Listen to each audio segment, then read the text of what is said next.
Flamingo books. Social studies 7। Unit 3 social and political life, democracy and equality. Chapter 1 democracy. What is democracy?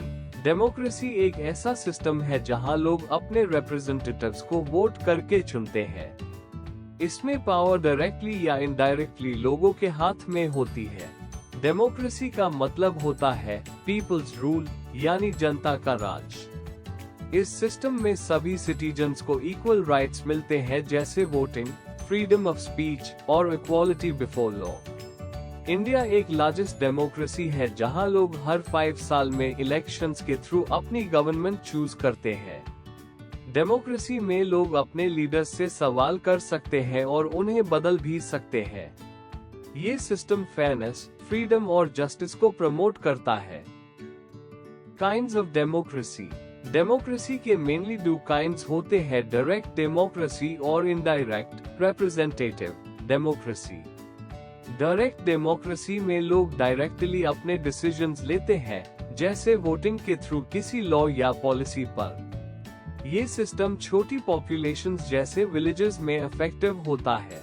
Indirect democracy, जिसे representative democracy भी कहते हैं, में लोग अपने रिप्रेजेंटेटिव्स चुनते हैं जो उनके बिहाफ पर डिसीजन लेते हैं। इंडिया, यूएसए जैसे देश इस सिस्टम को फॉलो करते हैं। कुछ और टाइप्स भी होते हैं, जैसे प्रेसिडेंशियल डेमोक्रेसी यूएसए और पार्लियामेंट्री डेमोक्रेसी इंडिया, जहां पावर का डिवीजन अलग होता है। हर डेमोक्रेसी का मेन एम होता है जनता की भलाई। History of democracy. डेमोक्रेसी का हिस्ट्री बहुत पुराना है। इसका origin ancient Greece, especially Athens में हुआ था अराउंड 5th सेंचुरी BCE। वहां लोग अपने लॉस और डिसीजंस को वोट के थ्रू तय करते थे। इसे हाई डायरेक्ट डेमोक्रेसी कहते हैं। बाद में रोमन एम्पायर ने भी कुछ डेमोक्रेटिक एलिमेंट्स अपनाए। मॉडर्न डेमोक्रेसी का कॉन्सेप्ट 17th-18th सेंचुरी में डेवलप हुआ, जब ब्रिटिश पार्लियामेंट, फ्रेंच रिवॉल्यूशन और अमेरिकन रिवॉल्यूशन जैसे इवेंट्स हुए। इन मूवमेंट्स ने लोगों को इक्वालिटी, फ्रीडम और वोटिंग राइट्स की इम्पोर्टेंस समझाई। आज डेमोक्रेसी दुनिया के कई कंट्रीज में सक्सेसफुल फॉर्म ऑफ गवर्नमेंट है, जहां लोग अपनी गवर्नमेंट को चूज करते हैं। Emergence of democracy in modern societies.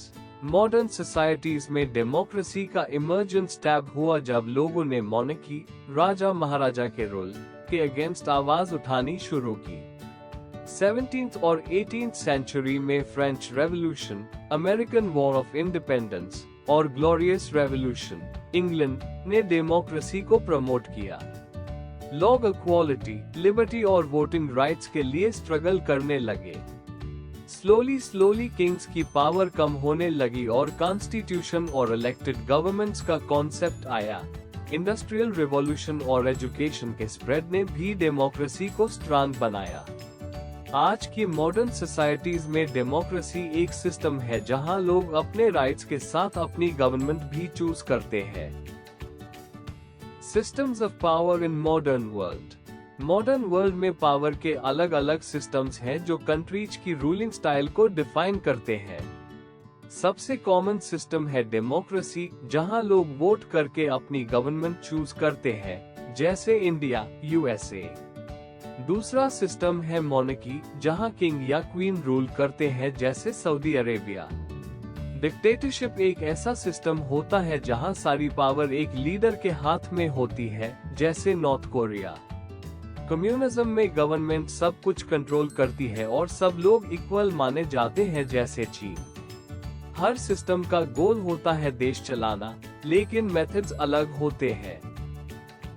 Elements that make democracy popular. Democracy को पॉपुलर बनाने वाले कई इंपॉर्टेंट एलिमेंट्स होते हैं जो इस सिस्टम को लोगों के लिए अट्रैक्टिव और फेयर बनाते हैं। सबसे पहला एलिमेंट है वोटिंग राइट, जहां हर सिटीजन को अपनी गवर्नमेंट चूज करने का हक होता है। दूसरा है freedom of speech and expression, जिसमें लोग अपने विचार ओपन तरीके से रख सकते हैं। Equality before law, fundamental rights और रूल ऑफ लॉ भी डेमोक्रेसी को स्ट्रांग बनाते हैं। लोग अपने लीडर से क्वेश्चंस पूछ सकते हैं और उन्हें बदल भी सकते हैं। यही सब फीचर्स डेमोक्रेसी को दुनिया भर में पॉपुलर और सक्सेसफुल बनाते हैं।